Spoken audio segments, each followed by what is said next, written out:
we are going to be doing our history.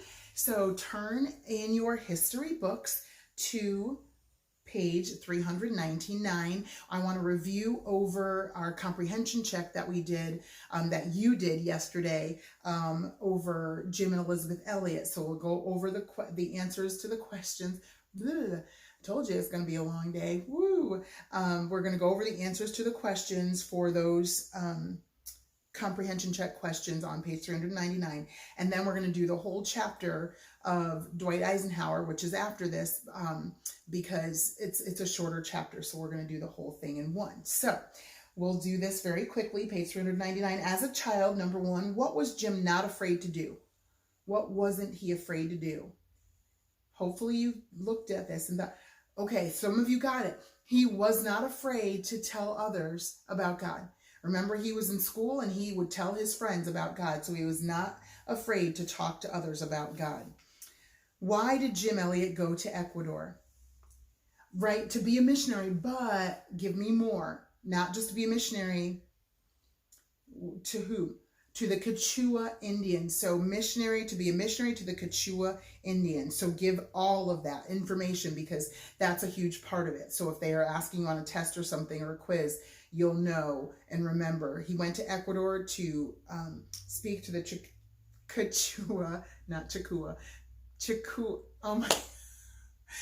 I told you it was going to be a long day, starting from Bible till now. Quechua Indians. Got it. Whew. Okay, 3. What did the Elliots begin working on after their daughter was born? What did they start working on? Yes, translating the Bible into the Quechua language. See, I know how to say it. I do. Into the Quechua language. What unfriendly tribe needed to know about God's love for them? And Jim and Elizabeth and their friends wanted to go tell. Very good. The Auca Indians. The Auca Indians. Why did Elizabeth Elliot stay in Ecuador after her husband died? Why did she stay? She wanted to finish translating. I hope some of you got that. She wanted to finish translating the Bible. And also, she wanted to go and finish witnessing to the Auca Indians. She wanted to make sure that they knew about the love that God had for them. Even though they killed her husband and the other men that were there to witness to them, she wanted to make sure that they knew about Jesus Christ. So page 400, Dwight D. Eisenhower. You might not have heard of this name. I hope that you have, at least a little bit. But if you haven't, you're going to learn about this man today because he did some great things for our country that are important to remember. So 1890 is when he was born and he died in 1969. And you can look at our timeline. We are at the end of the 1800s, right into the 1900s and getting even closer to 2000, which is not that far away from where we are now. So it's pretty crazy when you think about that. So let's find out about Dwight Eisenhower. Did you begin your day with the Pledge of Allegiance? If we were in school, we would have. That's what we normally would do in the mornings, but it's okay.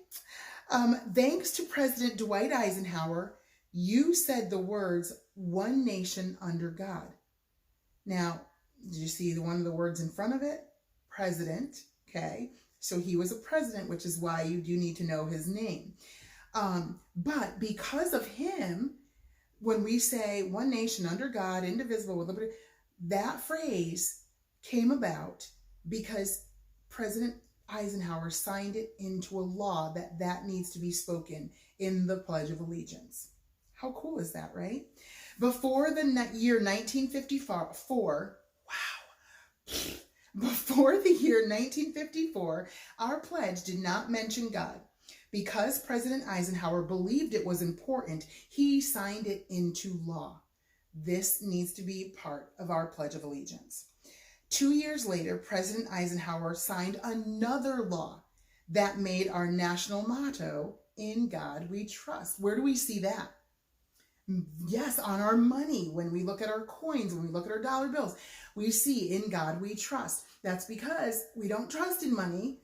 It's a great reminder when you're taking out that money and you're taking out those coins. We don't trust in money because money comes and goes. Look at, what's going on right now, and people are, and things are kind of in flux, because it's like, whoa, what's going on? What's happening? And money is not sure, and jobs are not sure, and houses are not sure, toilet paper is not sure, food is not sure. There's a lot of unsurety, but one thing that is sure, one thing that is trustworthy, no matter what, is God. In God we trust. So between One Nation Under God and In God We Trust, both of those came about because of Dwight Eisenhower. Look at the bottom of page 401 before we talk about a reader of history, because we have our important words. First word is campaign. A campaign is an organized effort to win an election. So people working together to try to help this person win the election to go forward. Slogan. You may think, I don't know what a slogan is, and I have no idea. Even when I look at that, Miss Monroe, I still don't know what it means. A short phrase that is easy to remember, used for advertising. Oh, you know slogans. No, I don't. You sure do. There's a slogan that some of you might know if you've paid attention, but your parents would definitely know. And it goes simply like this: just do it. Have you heard that slogan or seen that slogan somewhere before? Ask your parents, because they might remember. Just do it was with that Nike swoosh, and in every commercial it would say, just do it. Because they wanted you to get out there and just hike that mountain and climb that skyscraper, I don't know, do your Taibo, whatever, with their shoes on. Just do it. Just do that workout and get that done. So just do it was a big marketing slogan used by Nike. This one most of you will know. Eat more chicken. Yes. Chick-fil-A. The little cow walks around with a sign saying, eat more chicken. So anytime anybody hears eat more chicken, what do you think? Chick-fil-A. And it's an advertising campaign. So that way you kind of go, oh yeah, eat more chicken. I know what that is. That's from Chick-fil-A. Burger King used to have one that said, have it your way. You can have your burger however you want it. Make it however you choose, okay? So that's what a slogan is. We'll find out why that's important. Dwight Eisenhower was a general in World War II and the 34th President of the United States. Then NASA, NASA is National Aeronautics and Space Administration, a government agency that studies science and technology related to air and space, sending shuttles up and going to different places and, International Space Station, all those NASA, that's what part of it, okay? A reader of history. Dwight David Eisenhower was born on October 14th, 1890 in Denison, Texas. He was the third of 7 sons in his family. Mr. and Mrs. Eisenhower raised their boys to work hard and to respect others. They often called Dwight and his older brother Ike, which was a nickname for Eisenhower. His older brother was Big Ike and Dwight was Little Ike. So out of the 7 brothers, Dwight and his older brother had this nickname of Ike in place of Eisenhower. He was Little Ike, Big Ike was his older brother. That nickname would stick with Dwight for the rest of his life. That's why we're learning about it, because it's something that's going to relate in just a little bit. As a boy, Dwight helped his family with chores. He fed the chickens, milked the cow, gathered wood for the fire, and worked in the garden. Dwight found a way to make extra money by selling vegetables from the garden to people in their town. Dwight's favorite subject in school was history, his favorite subject. He enjoyed reading about wars and battles. Dwight wanted to know the details of these battles and why they happened. He studied the lives of important leaders in history, and some of them became heroes to Dwight. In high school, Dwight was a good athlete. He enjoyed playing baseball and football. He liked to be outdoors. Hiking and camping with his brothers were some of his favorite things to do. Off to college. After graduating from high school, Dwight worked at a creamery and also became a fireman. So he worked at a creamery, getting that cream, and then as a fireman. Dwight wanted to go to college, but he did not have the money to do that. So instead, he helped to pay for his brother's college education. He didn't have enough for himself, but he could at least give the little bits that he did have to his parents to help them and maybe his brother pay for his brother's college education. Later, he was accepted to West Point. Do we remember that name? That's where his education was paid for by the military. So that was very helpful because he didn't have to find the money for it. The military was doing that for him. This was the same training school for army officers that Robert E. Lee and U.S. Grant attended, remember?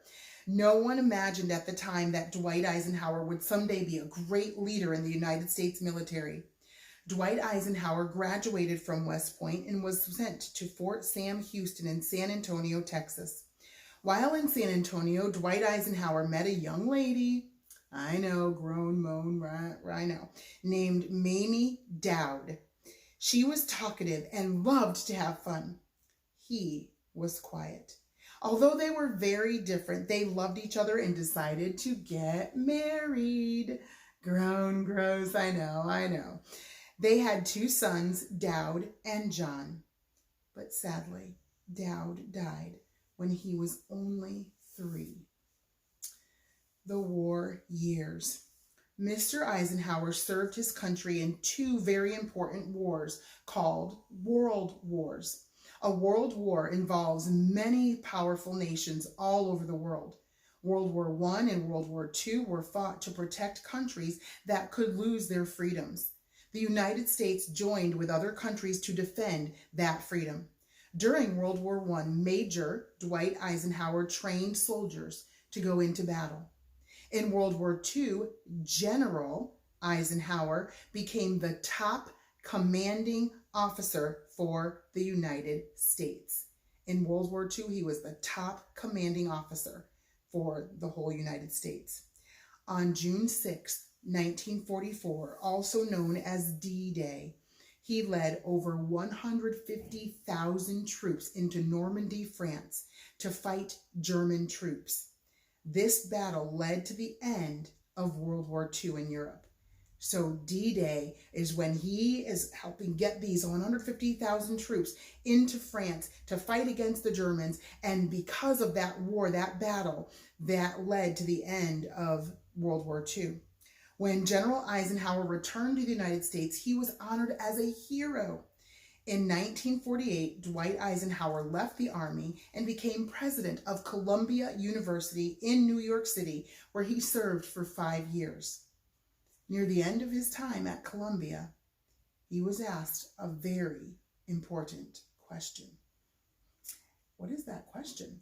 You can look at the bottom picture there. That is an actual picture, I believe, of D-Day invasion at Normandy, and look at how that looked. I mean, how crazy it was with the blimps and the ships and the men on the ground and all of those different things. It was a huge battle. So let's see, page 404, I like Ike. Oh, sounds interesting. It's kind of easy to remember too. I like Ike. Oh, did you get it? Sounds like a slogan. Very good. So this is the question that was posed to Dwight Eisenhower. Will you run for the office of President of the United States? That's a big question. That's a big job. What's he going to say? Look, Dwight Eisenhower said, yes. Whoa. He resigned from his job as the president of Columbia and began planning his election campaign. He used his boyhood nickname in his campaign. The slogan, we said it, I like Ike, was seen on signs, billboards, and campaign buttons that people wore. It was also used on the first television advertisement for a person running for president of the United States. Dwight Eisenhower won that election as well as the next one. So he served as president for eight years. He accomplished many things, great things, while in office. He signed into law the 1957 Civil Rights Act that protected African Americans' right to vote. We hadn't been allowed to vote. And there was a movement that said, okay, they need to be, African Americans are Americans, so they need to be allowed to vote in the process as well.